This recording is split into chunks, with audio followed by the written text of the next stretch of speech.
This will be a little bit more of a close-up. Okay, so there's a pulley in here.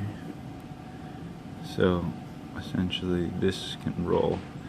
And then the output of this pulley is lined up exactly with the axis that it rotates here.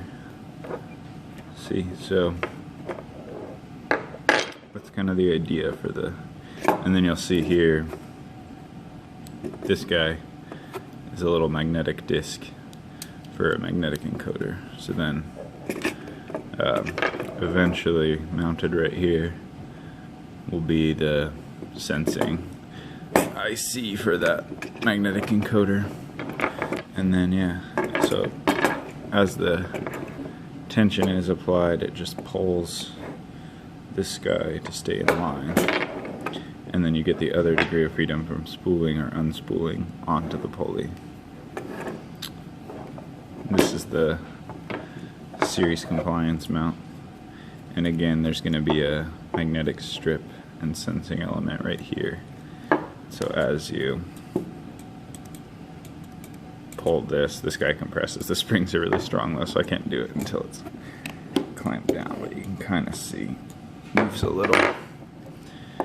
And then right, there's a pulley here and here to redirect the string over the series compliance mount. Oh, and a fourth pulley on inside of this guy here, right there.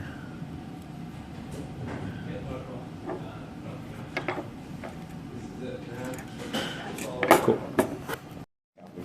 So right now we have the other end just fixed to anchor to the table. Okay, go for it.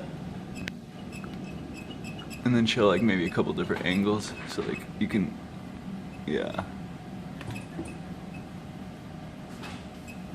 Cool. Okay.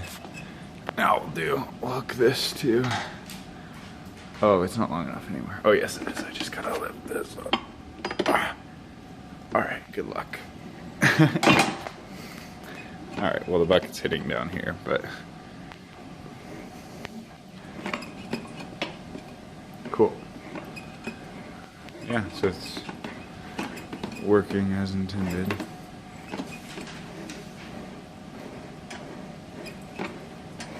Great.